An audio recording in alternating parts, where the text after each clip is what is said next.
Ce programme est financé par les amis et partenaires du ministère de Joyce Meyer. La patience n'est pas juste la capacité d'attendre, mais c'est comment nous nous comportons alors que nous attendons. Quelqu'un a besoin de comprendre cela aujourd'hui. La patience n'est pas juste d'attendre. Si Dieu dit « attendez », vous allez attendre. Mais vous pouvez attendre comme il faut, ou vous pouvez attendre d'une façon qui vous rendra misérable.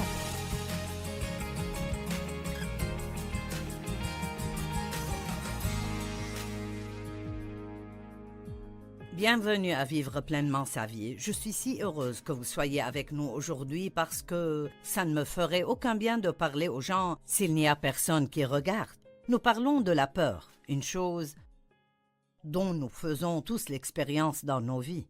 Certaines personnes ont beaucoup de peur, d'autres n'en ont pas autant, mais tant que nous vivons, il y aura toujours des temps où la peur nous rendra visite, et la peur vient du diable. Dieu ne nous a pas donné un esprit de timidité, mais un esprit de force, d'amour et de sagesse. Et la seule chose qui, je pense, vainc en fait la peur est la foi. Quand la peur vient, ça ne veut pas dire que nous ne pouvons pas faire ce que nous croyons que nous sommes supposés faire. Ça veut juste dire que la peur essaye de nous arrêter de le faire. Mais vous pouvez toujours le faire même si vous ressentez la peur. Donc le titre de ce message est du livre que j'ai écrit à ce sujet est « Agissez malgré la peur ». Vous pouvez faire des choses même si vous ressentez la peur. J'ai une amie qui avait peur de monter dans l'avion et son mari voyage tout le temps pour son travail.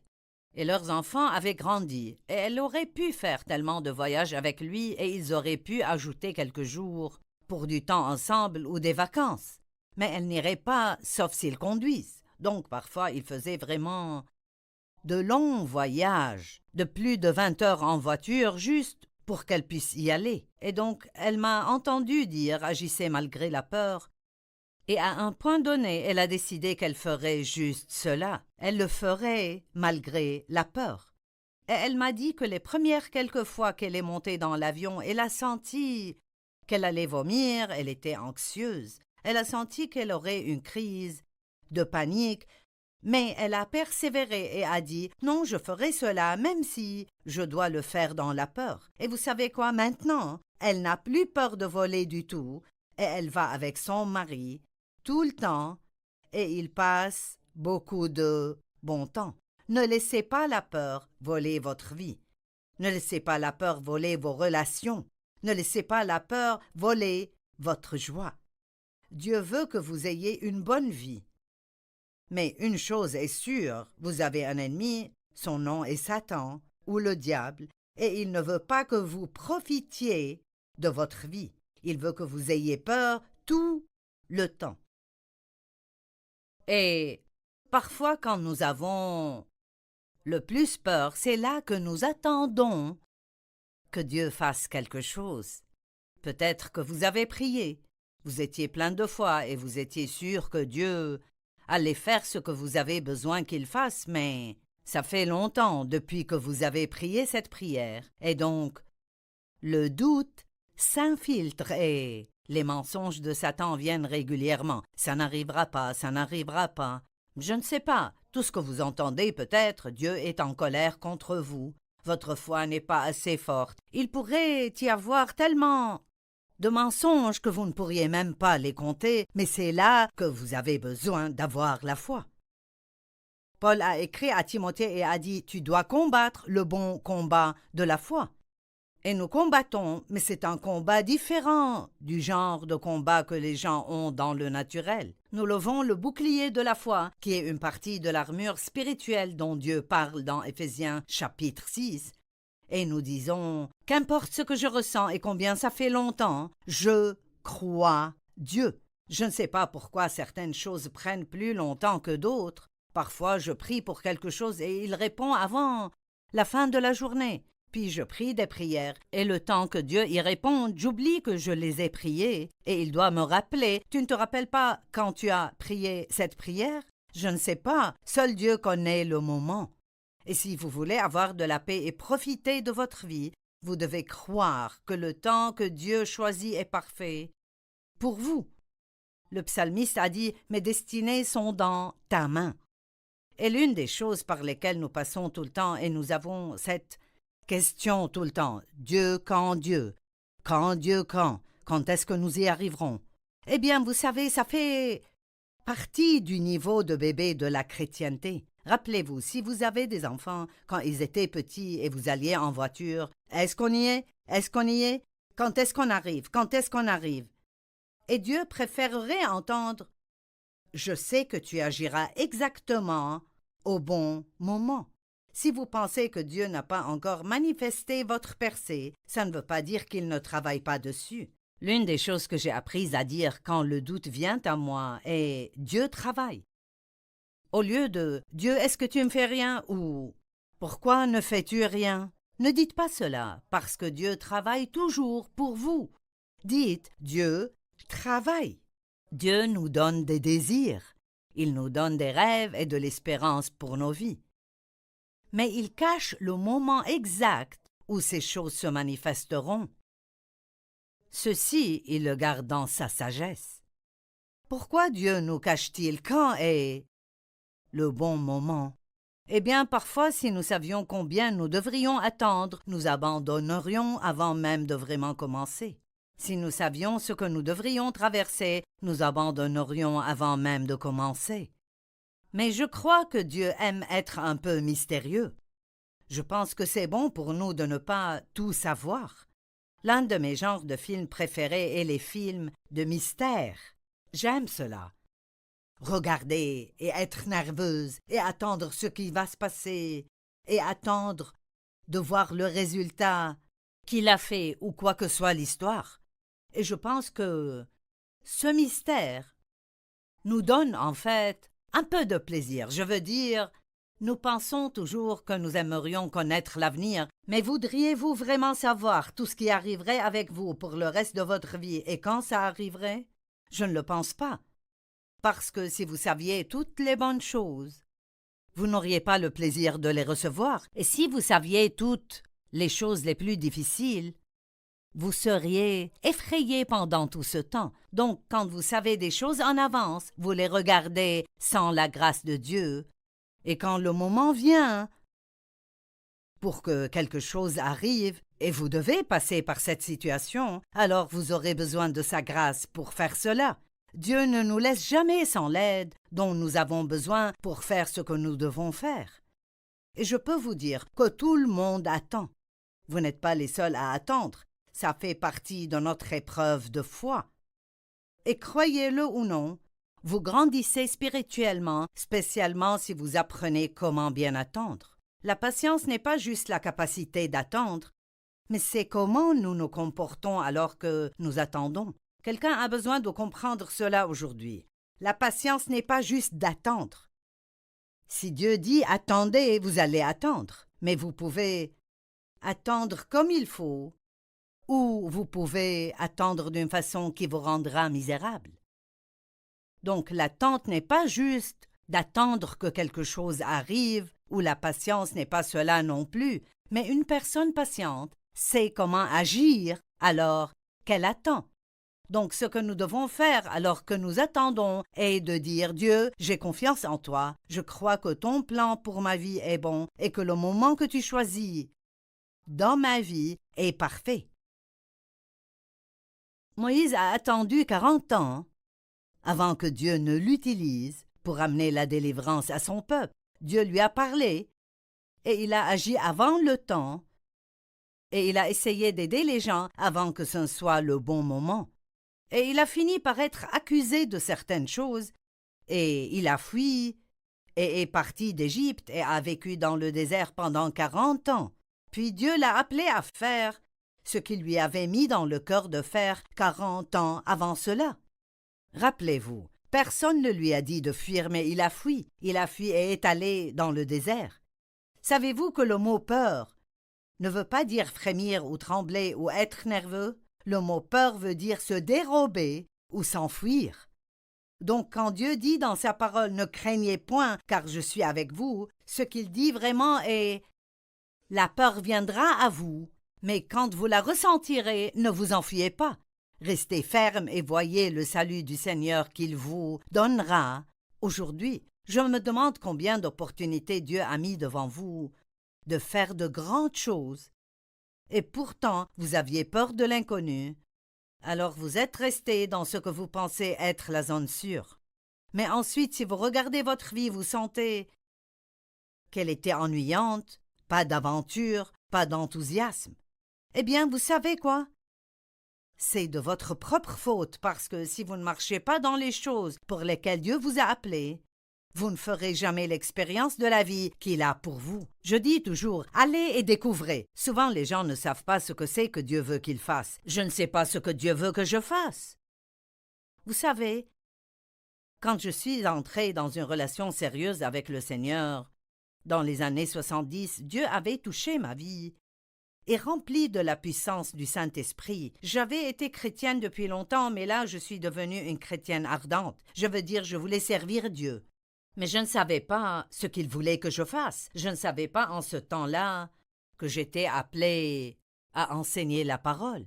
Donc, n'importe quelle opportunité qui se présentait devant moi, je la prenais, je l'essayais.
L'une des premières choses que j'ai faites dans mon ministère pour Dieu était d'aller avec un groupe de personnes de mon église les samedis matins au centre-ville de St. Louis, qui est la ville où je vis, et nous distribuons des tracts.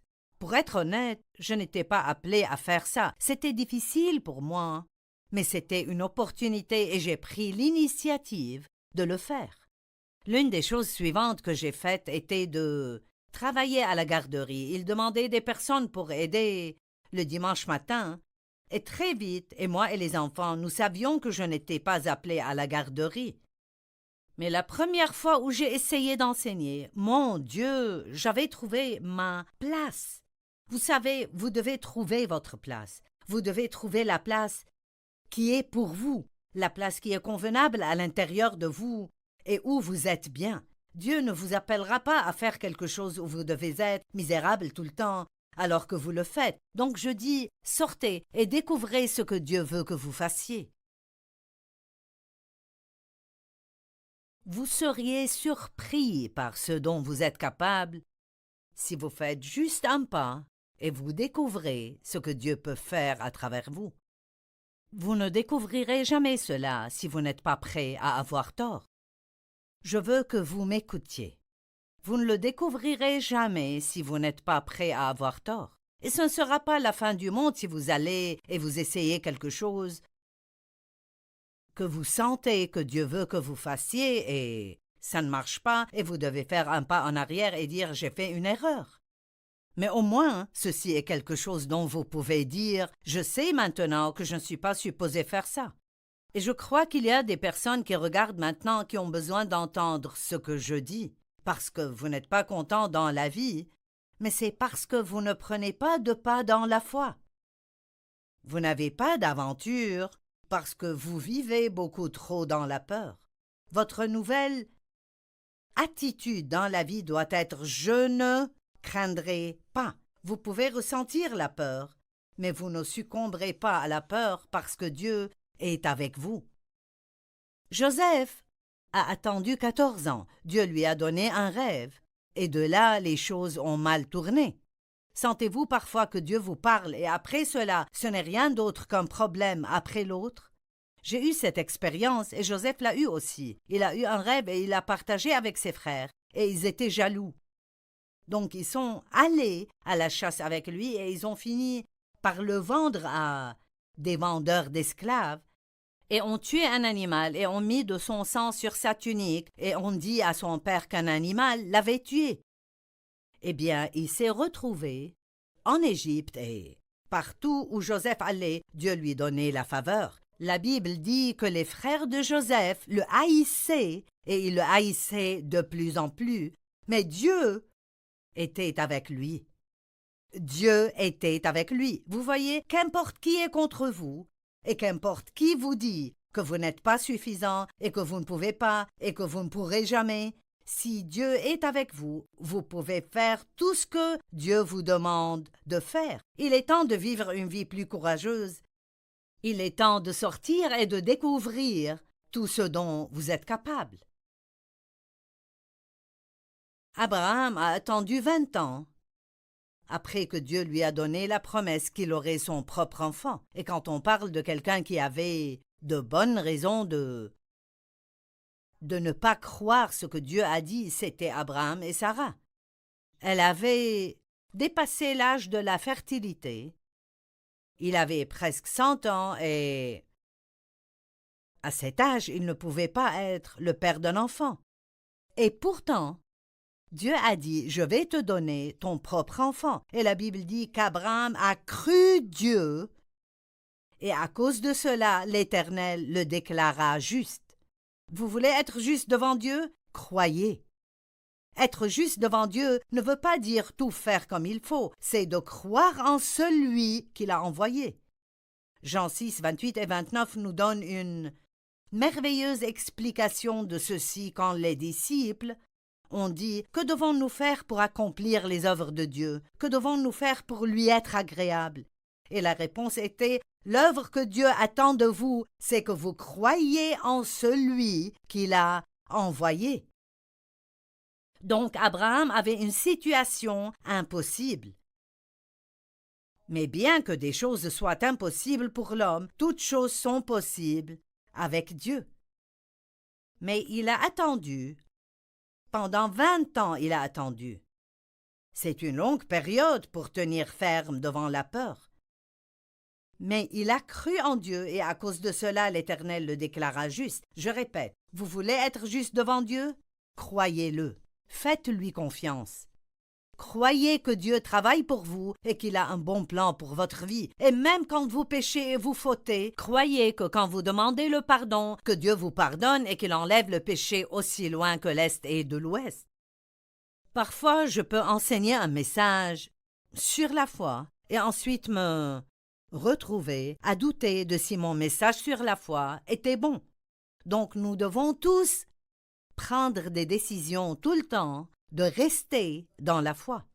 J'ai reçu un appel de Dieu de faire ce que je fais maintenant en février 1976. Et si vous voulez compter, ça fait déjà assez longtemps.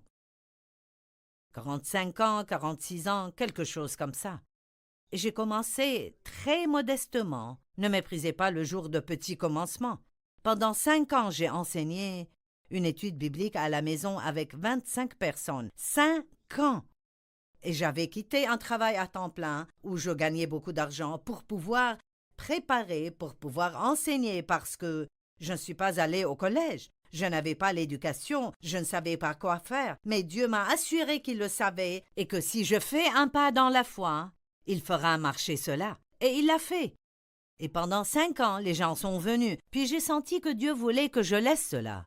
Donc, j'ai arrêté. Je pense que j'ai entendu Dieu dire « Arrête cela et regarde, je fais une œuvre nouvelle. » Eh bien, j'ai pensé que sûrement la nouvelle chose serait que j'irais partout dans le monde maintenant. Mon rêve allait être accompli et j'allais enseigner à de grands nombres de personnes, dans de grandes réunions. J'allais voyager partout et faire toutes ces choses. Eh bien, la chose suivante qui est arrivée est que pendant 1 an, je n'ai absolument rien fait. C'était comme si Dieu m'avait mise à l'écart et avait dit « Voyons ce que tu crois pendant cette année. » Et je ne savais vraiment pas ce qui arrivait.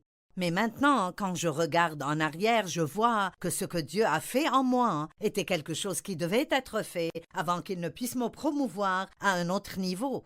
Parce que j'avais des problèmes comme je me comparais à d'autres personnes, et Dieu devait me donner la confiance d'être moi-même avant de me laisser faire le ministère qu'il avait pour moi. Il ne voulait pas que j'essaye de copier ou d'être comme quelqu'un d'autre. Il voulait que je le suive. Ensuite, j'ai travaillé à une église pendant 5 ans sous la direction de quelqu'un d'autre. Et cela n'était pas toujours facile parce que je ne pouvais pas faire tout ce que je voulais faire. Je devais être sous l'autorité. Et je dis souvent que vous devez vous soumettre à l'autorité pour apprendre l'autorité. Donc j'ai travaillé là pendant 5 ans, j'avais un bon travail, j'avais une réunion là où 500 personnes venaient chaque semaine et j'ai pu faire beaucoup de prédications quand le pasteur n'était pas là et j'avais beaucoup d'amis et c'était un bon travail. Et ensuite Dieu m'a dit de quitter et que je devais aller au nord, au sud, à l'est et à l'ouest. Le problème était que personne ne me connaissait là-bas. Et j'ai pensé, eh bien, où est-ce que j'irai? Oh mon Dieu! Quand j'ai quitté, j'étais si enthousiasmée à l'intérieur et si effrayée à l'extérieur. Avez-vous jamais ressenti cela? Vous devez suivre ce qui est à l'intérieur. C'est pourquoi Dieu vous donne la paix à l'intérieur et ce que vous savez être bon à l'intérieur et ce que vous voulez faire, pas la chose que votre chair vous dit de faire. Et oui, j'avais très peur. Ça a pris longtemps avant que nous ne commencions à avoir des engagements de prédication et puis quelques stations radio, et puis nous voyagions en voiture parce que nous n'avions pas assez pour payer l'avion. Et je ne vous dirai pas toute l'histoire, mais c'était une longue aventure, et c'était une aventure dans la foi. Et aujourd'hui, parfois, j'aimerais passer du temps avec des personnes et leur dire l'histoire entière parce que les gens pensent, vous savez, ils devraient avoir de l'argent et avoir ceci et avoir cela, et je pense juste la foi. Je me souviens, quelqu'un a dit à Mère Thérèse, avant qu'elle n'aille en Inde, parce qu'elle n'avait vraiment rien, elle a dit « J'ai 3 sous et j'ai Dieu et c'est tout ce qu'il me faut ». Et elle est allée là-bas et elle a fait tellement de travail merveilleux. Ne regardez pas ce que vous n'avez pas, regardez le fait que vous avez Dieu et mettez votre foi en lui et laissez votre foi vaincre ses peurs. Et maintenant, me voici, après toutes ces nombreuses années, je fais ce que Dieu m'a appelé à faire il y a 46 ans et je le fais maintenant depuis près de 20 ans, mais ce n'est pas arrivé instantanément. Dieu m'a fait passer par la longue route ardue, bien qu'il y ait eu un endroit qui était plus proche. Quand Dieu a sorti les Israélites de l'Égypte, la Bible dit dans Exode 13-17, lorsque Pharaon laissa aller le peuple, Dieu ne le conduisit point par le chemin du pays des Philistins, quoique le plus proche, car Dieu dit le peuple pourrait se repentir en voyant la guerre et retourner en Égypte. Maintenant, ceci est très important parce que quand Dieu vous fait passer par la longue route ardue, c'est en fait une éducation pour ce que vous ferez un peu plus tard. Vous devez aller à l'école du Saint-Esprit avant d'être prêt à être envoyé dans ce que Dieu vous a appelé à faire. Et donc Dieu leur a dit qu'il allait les prendre à la terre promise et qu'ils devaient y entrer et la posséder. Eh bien, vous savez, ça sonne comme « Nous y entrerons et elle est à nous ». Mais j'étais si ébloui quand j'ai étudié le mot.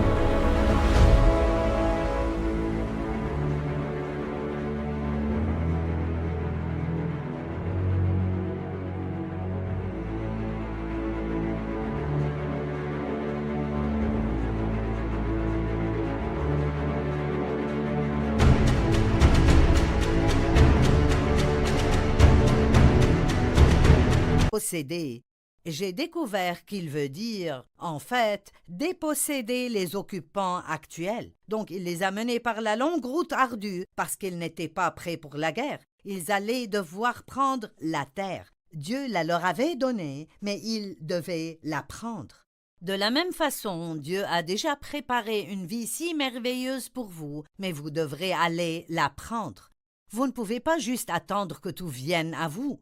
Vous devez écouter la parole de Dieu qui vient à vous dans votre cœur. Assurez-vous qu'elle est conforme à l'Écriture et ensuite faites un pas dans la foi et faites tout ce que Dieu vous a demandé de faire. Il ne vous laissera pas et ne vous abandonnera pas. Eh bien, Dieu les a entraînés quand ils étaient dans le désert. Et les choses étaient difficiles, ils ont dû dépendre de Dieu pour vraiment tout. Ils n'avaient pas de nourriture ni d'eau, et ils avaient passé plusieurs années où Dieu leur envoyait de la nourriture appelée la manne chaque jour, et ils ne pouvaient même pas en prendre un peu, et le garder pour plus tard. Ils ne pouvaient en prendre qu'assez pour une seule journée, excepté quand elle venait pour le sabbat, et parce qu'ils ne pouvaient pas travailler le jour du sabbat, ils pouvaient en prendre pour 2 jours, le jour précédent. Si vous pensez vraiment à certaines de ces choses, imaginez combien ce serait difficile, parce que ce qu'on pourrait penser est si Dieu n'en envoie pas demain. Mais s'ils en ramassaient plus qu'il ne le faut pour ce jour, ça pourrissait et puait.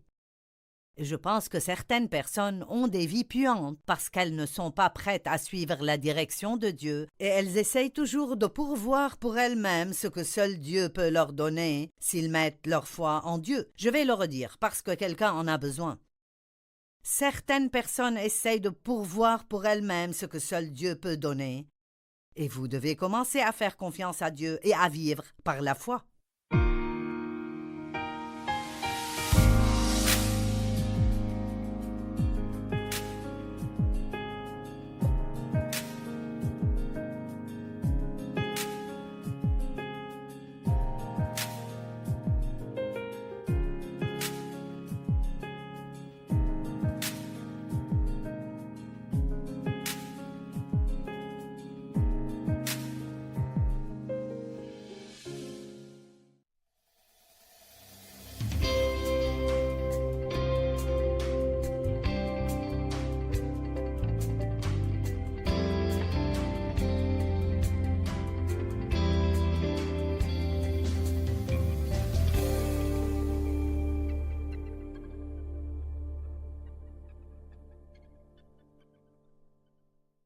Ce programme est financé par les amis et partenaires du ministère de Joyce Meyer. Cette femme l'a touché par sa foi. Pouvez-vous toucher Dieu par votre foi aujourd'hui et croire que quoi que soit votre problème, Dieu est assez grand pour vous aider et amener la restauration dans vos vies?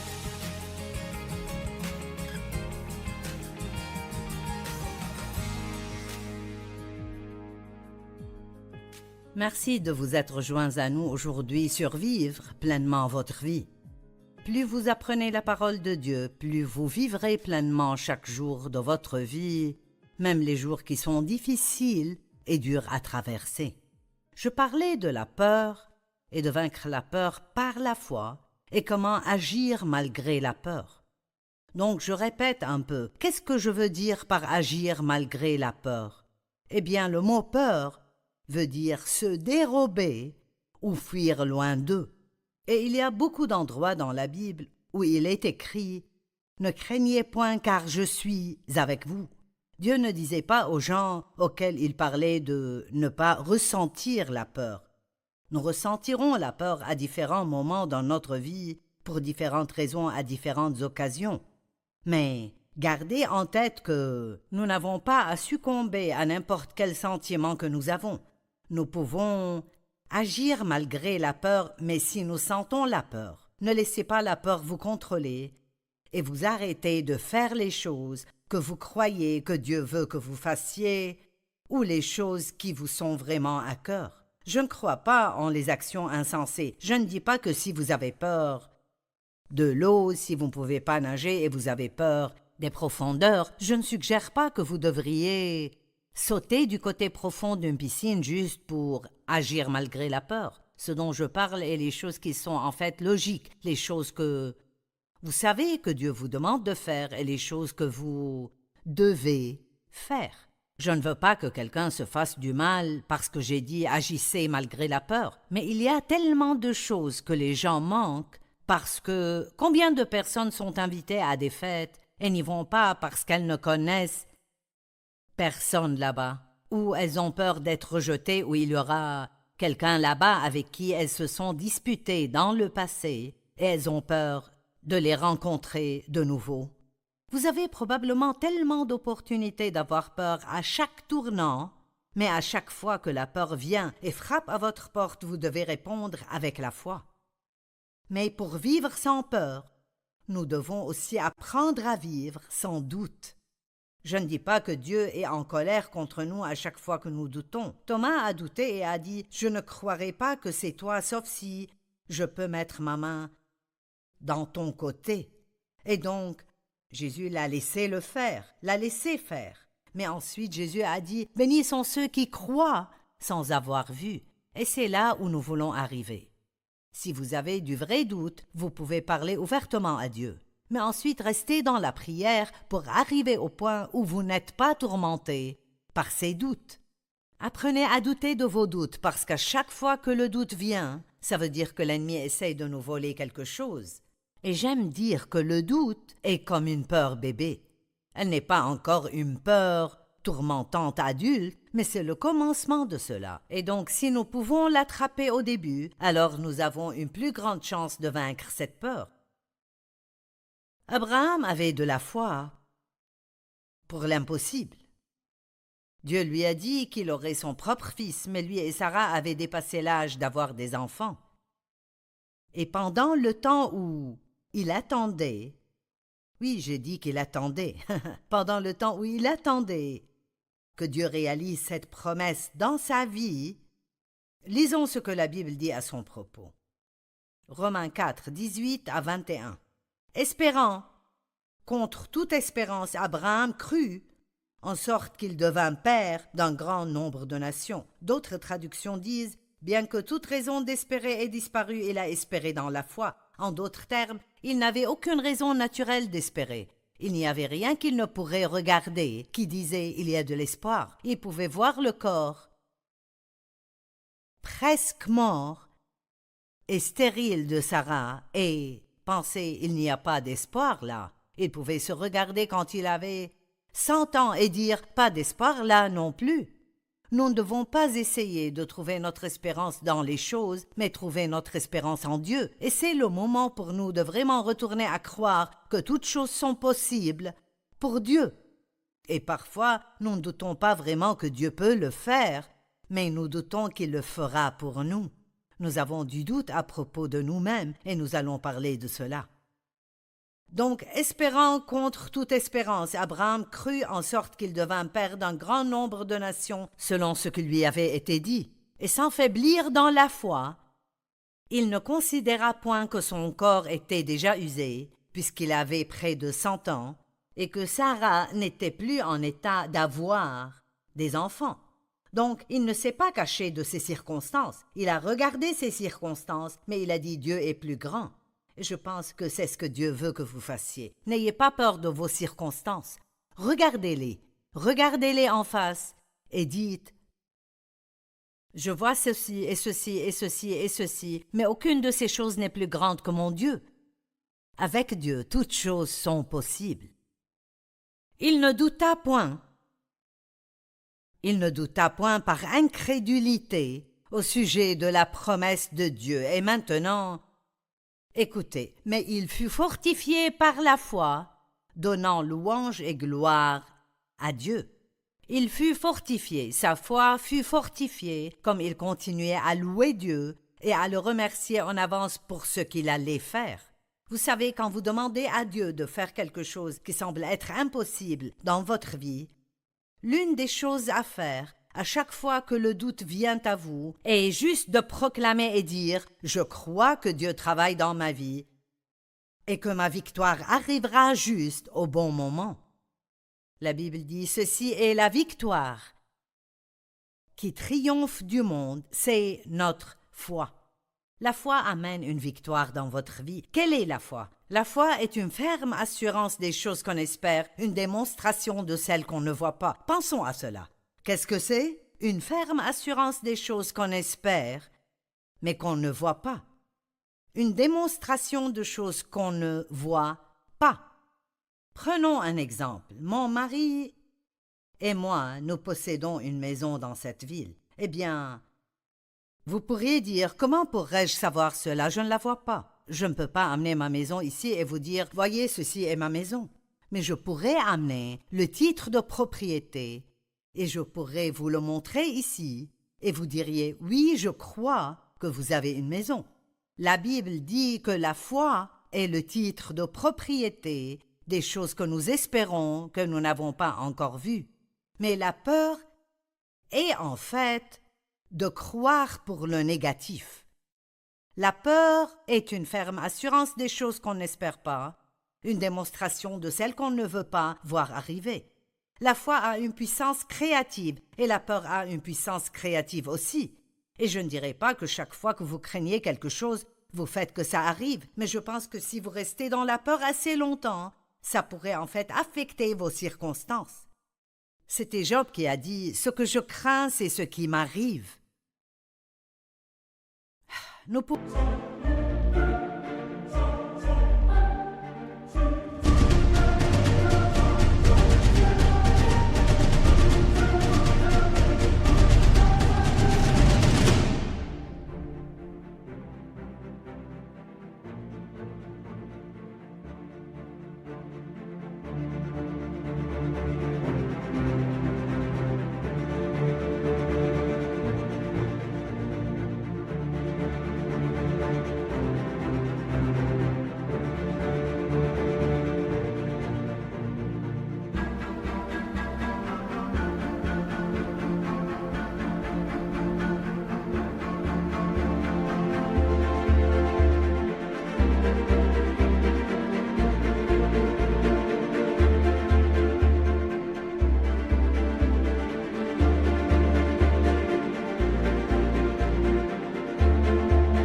combattre avec nos paroles quand la foi vient.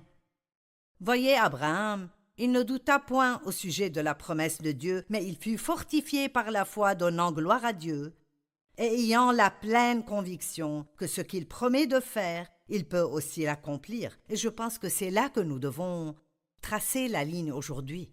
Êtes-vous complètement convaincu que Dieu vous aime et qu'il fera toujours ce qui est le meilleur pour vous? Est-ce que vous croyez que toutes choses sont possibles pour Dieu? J'ai appris à faire confiance à Dieu au point où si je demande et je ne reçois pas, alors je sais que ma prière n'était pas bonne. Ce n'est pas que Dieu n'est pas bon. Ce que j'ai demandé n'était pas le meilleur que Dieu voulait me donner. Et donc, il ne me donne pas ce que j'ai demandé parce que ce ne sera pas le meilleur pour moi. Beaucoup de fois, nous demandons des choses que nous pensons être bonnes, mais ça pourrait être quelque chose que vous n'êtes pas encore prêt à gérer, ou Dieu a quelque chose de meilleur pour vous et vous ne savez pas encore comment le demander. Je pense que Dieu a tellement de bonnes choses pour nous et nous n'avons juste pas la foi pour demander à Dieu de les accomplir. Pourquoi? Parce que nous doutons de nous-mêmes, nous doutons que Dieu ferait cela pour nous. Mais vous devez vous rappeler que vous ne surprenez pas Dieu. Il savait tout sur vous avant même que vous ne naissiez. Chaque jour de votre vie était écrit dans son livre avant qu'il ne vous ait formé dans les entrailles de votre mère. Il connaissait chaque erreur que vous alliez faire et que vous ferez jamais. Et tant que vous croyez en lui, tant que vous marchez dans la foi et vous croyez que Jésus est mort pour vos péchés, vous admettez vos péchés, vous vous repentez d'eux, et vous voulez vivre une vie pieuse, vos péchés sont pardonnés et enlevés aussi loin que l'Est et de l'Ouest. Dieu n'est pas en colère contre vous et il veut vous aider. Dans l'épître de Jacques, il est écrit que si nous ne savons pas quoi faire, nous pouvons aller à Dieu qui donne la sagesse et il nous aidera sans reproche ni réprimande. Cela veut dire que je pourrais avoir fait des choses insensées et m'avoir fait des problèmes, mais je réalise ce que j'ai fait et je vais à Dieu et je dis « Je sais que j'ai ouvert la porte au problème, en faisant ceci et cela, et Dieu, je te demande de me pardonner. Et j'ai besoin de ton aide, montre-moi ce que je dois faire, ou s'il n'y a rien que je puisse faire, alors fais-le pour moi. Et il ne dira pas, tu as fait ceci ou cela. Il est écrit, il donne sans reproche, ni réprimande. Les gens dans le monde pourraient trouver beaucoup de fautes en vous, mais Dieu ne vous rappelle pas vos erreurs. Il est miséricordieux envers nous. Abraham a cru malgré le manque d'espoir.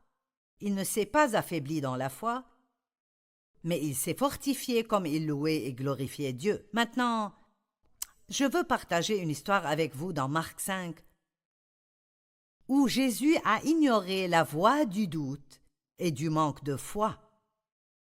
Je pense que nous devons apprendre comment reconnaître quand Dieu nous parle et quand l'ennemi nous parle. Et si c'est l'ennemi, nous devrons juste dire « Je sais que tu es un menteur, donc je vais t'ignorer ».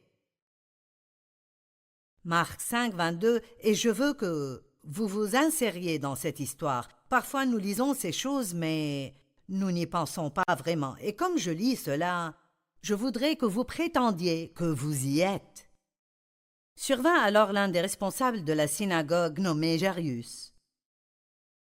En voyant Jésus, il se jeta à ses pieds et le supplia instamment en disant « Ma petite fille est sur le point de mourir. Viens lui en poser les mains pour qu'elle guérisse et qu'elle vive. » Imaginez l'intensité de la prière de cet homme. « Ma petite fille est presque morte, mais je crois en toi. Viendras-tu poser les mains sur elle pour qu'elle guérisse ?» Eh bien, Jésus était plein de compassion et donc il partit avec lui.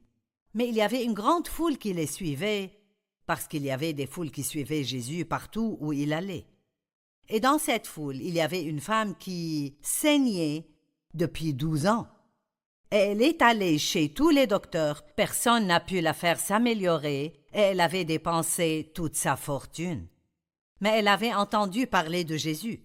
Et la Bible amplifiée dit, elle se disait continuellement, « Si j'arrive à toucher ses vêtements, je sais que je serai guérie. » J'aime cela. Vous savez, si vous allez vous parler de quelque chose de positif, je crois que si j'arrive près de Jésus et je le touche, je serai guérie. Et donc, il est en chemin pour aller guérir la fille de cet homme qui est presque morte, et maintenant il s'arrête pour aider quelqu'un d'autre. Comment cela vous ferait ressentir? Pensez à si vous étiez Jairus, combien le doute et la peur auraient attaqué votre pensée à ce moment.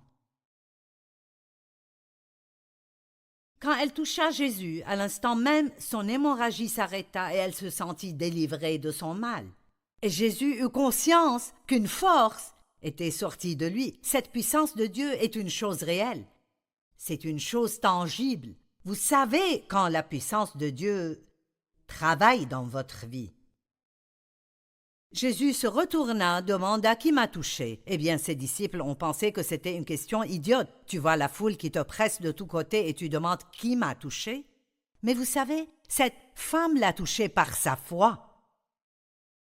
Pouvez-vous toucher Dieu par votre foi aujourd'hui et croire que quoi que soit votre problème, Dieu est assez grand pour vous aider et amener la restauration dans vos vies? Mais la femme, sachant ce qui lui est arrivé, est venue, en tremblant, et est tombée à ses pieds et lui a dit la vérité en entier. Et il lui a dit, « Ma fille, ta foi t'a guérie, va en paix. » La foi agit. La foi amène la délivrance, la foi amène le changement, la foi amène la guérison. La foi amène le travail dont vous avez besoin quand il n'y a pas de travaux. Pendant qu'il parlait encore, quelques personnes arrivèrent de chez Jairus pour lui dire « Ta fille est morte, à quoi bon importuner encore le maître ?» Oh mon Dieu! Que ressentait-il? Jésus, pourquoi t'es-tu arrêté? Je t'ai dit combien ma situation était désespérée. Il n'a pas dit ça, mais il a dû ressentir cela. Mais écoutez ceci. Dans le verset 36, Marc 5, 36. Mais Jésus entendit, la Bible amplifiée dit, Mais ignora ce qu'ils ont dit. Il dit au chef de la synagogue, « Ne crains pas, crois seulement. » Waouh, il demande. C'est beaucoup. Garde juste les yeux sur Jésus. Hébreux 12 dit, « Détournons notre regard de tout cela et gardons les yeux fixés sur Jésus qui est le chef et le consommateur de la foi. » Dieu n'a pas juste commencé la foi en vous pour quelque chose, pour vous laisser dans la misère et sans réponse. Il est le chef et le consommateur de votre foi.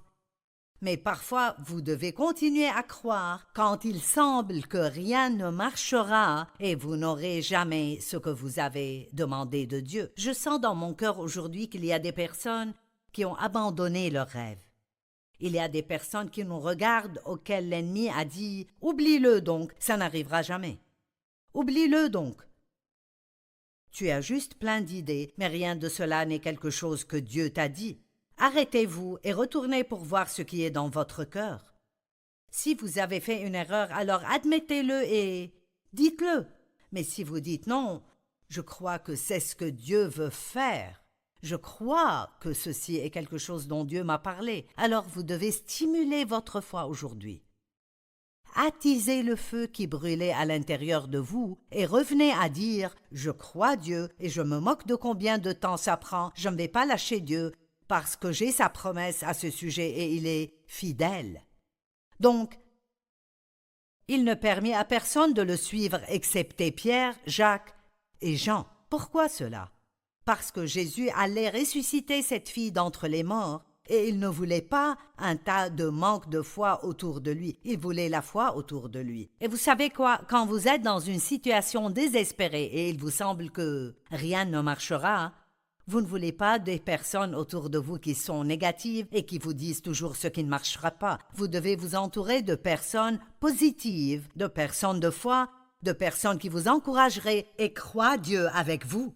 Quand j'ai besoin que quelqu'un prie avec moi, je sais qui appeler, parce qu'ils ne diront pas « Oh, pour sûr, je prierai pour toi ». Je sais qu'ils vont prier. Ils vont vraiment prier. Et j'ai confiance que Dieu les entend. En arrivant à la maison de Jairus, Jésus vit une grande agitation. On pleurait et on poussait des cris. Il entra dans la maison et dit « Pourquoi ce tumulte? Pourquoi ces pleurs? L'enfant n'est pas morte, elle est seulement endormie. » Mais on se moqua de lui. Mais regardez ce qu'il a fait. Alors il fit sortir tout le monde. Une fois de plus, il s'est débarrassé du doute. Il prit avec lui le père et la mère de l'enfant, ainsi que les disciples qui l'accompagnaient, Pierre, Jacques et Jean, et il entra. Et bien sûr, il l'a ressuscitée. Et elle s'est levée et était totalement guérie. Vous savez, certains d'entre vous pourraient changer votre vie si vous vous éloignez simplement de certaines des personnes négatives et douteuses avec qui vous passez du temps. Je ne peux pas supporter la négativité et c'est intéressant parce que j'étais une personne très négative. Je dis toujours, si je pensais 2 pensées positives, ça donnerait une crampe à mon cerveau.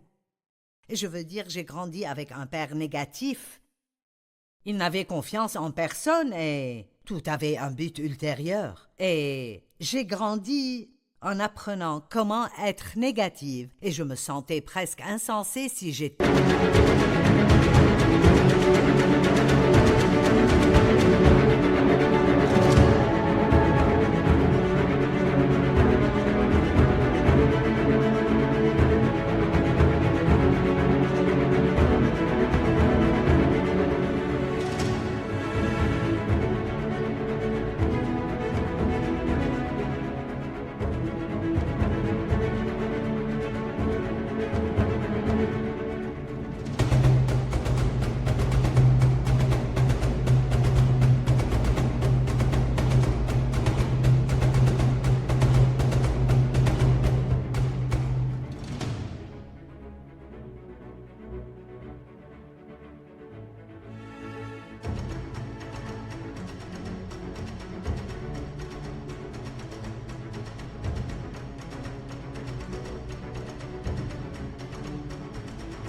positive. Donc ça a pris du temps pour que Dieu me transforme. Dave et moi étions mariés pendant une courte période de temps et il m'a dit « Pourquoi es-tu toujours si négative ?» J'ai dit « Si on ne s'attend pas à ce que tout marche bien, alors on ne sera pas déçu quand ça ne marche pas. » J'ai eu tellement de découragement dans ma vie que je pensais que je me protégeais en croyant de mauvaises choses. J'avais en fait ce que la Bible appelle dans Proverbe 15:15 de mauvaises appréhensions. Il y avait toujours ce sentiment autour de moi, dans mon atmosphère, comme si j'attendais le moment fatal, façon de parler. Vous devez faire attention de ne pas vous laisser entrer dans cette situation. Et donc, si vous avez des problèmes, ne laissez pas vos amis être des personnes qui ne veulent jamais rien faire d'autre que de parler négativement de vos problèmes. Entourez-vous de personnes qui amèneront de la joie, qui vous feront rire, qui vous encourageront et vous diront que Dieu peut tout faire. Le mot « doute » veut dire en fait ne pas avoir d'issue, ne pas avoir de ressources, être embarrassé, être dans le doute, perplexe, désemparé. Le doute peut aussi signifier être dans deux chemins, ce qui implique l'incertitude concernant quel chemin prendre. On dit des croyants qui ont peu de foi qu'ils sont en suspens. Pensez à la phrase « tout est juste en suspens ». Eh bien, vous savez, Dieu veut que nous sachions qu'il est bon et qu'il veut nous aider. Comme je l'ai dit dans Jacques chapitre 1, versets 5 à 8, il dit « Si l'un de vous manque de sagesse, qu'il la demande à Dieu qui donne à tous généreusement et sans reproche et il la lui donnera. Qu'il la demande avec foi, qu'il la demande sans douter. Car celui qui doute ressemble aux vagues de la mer agitées et soulevées par le vent. Qu'un tel homme ne s'imagine pas obtenir quoi que ce soit du Seigneur. Donc je veux vous dire maintenant, décidez fermement ce que vous croyez et accrochez-vous-y. Je veux le dire de nouveau. Décidez fermement ce que vous croyez et accrochez-vous-y. Et ne pensez pas que vous ne serez pas mis à l'épreuve parce que vous le serez. Vous devrez attendre. Il vous semblera que rien ne marchera. Mais c'est là que vous combattez le bon combat de la foi et vous direz « Je ne craindrai pas parce que Dieu ne m'a pas donné un esprit de timidité, mais de force et d'amour et de sagesse. Et je sais que Dieu a un bon plan pour ma vie. » Maintenant, comme je l'ai dit, je pense que très souvent, nous doutons de nous-mêmes plus que nous doutons de Dieu.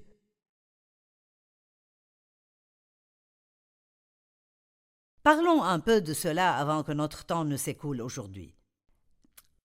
Est-ce que vous jugez chaque action que vous faites? Est-ce que vous pensez « je n'aurais pas dû faire ceci ou cela, je n'aurais pas dû acheter cela, je n'aurais pas dû aller là-bas, je n'aurais pas dû manger ceci, je n'ai pas prié assez longtemps, je n'ai pas lu le bon chapitre dans la Bible, je n'ai pas confessé la parole assez. J'ai lu la Bible, mais je ne l'ai pas comprise, ou j'ai oublié d'embrasser mes enfants. Je parle beaucoup trop, je devrais être plus silencieux, je devrais être une meilleure mère ou un meilleur père. Je ne suis pas. Le diable veut toujours vous dire ce que vous n'êtes pas.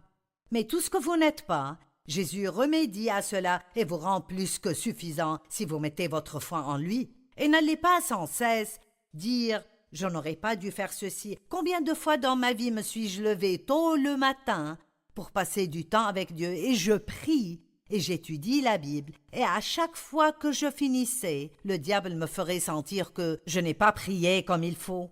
Je n'ai pas prié avec la bonne posture ou dans la bonne position. Je n'ai pas prié assez longtemps. Dieu ne m'a pas entendu et je devais apprendre à arrêter de croire ces mensonges et arrêter de douter de moi-même.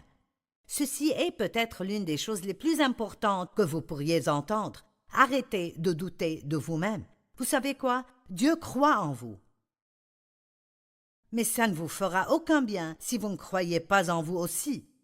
Et je ne dis pas d'avoir une attitude orgueilleuse comme « Eh bien, je suis ceci et je suis cela ».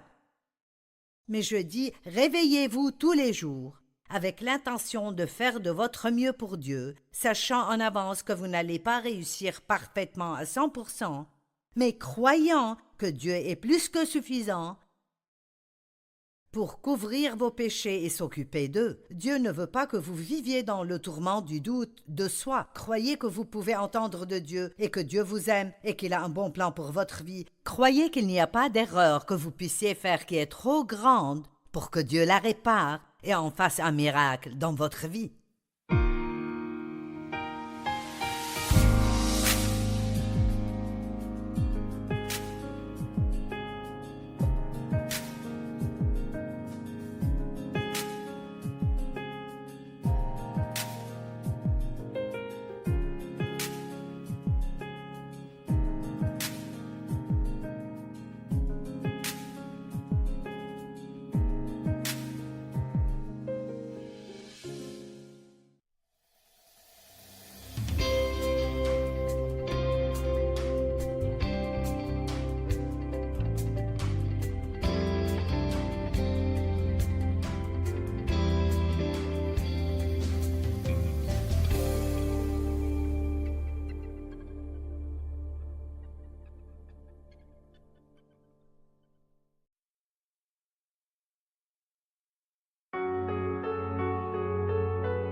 khắp phương trời vẫn nhớ tới quê hương.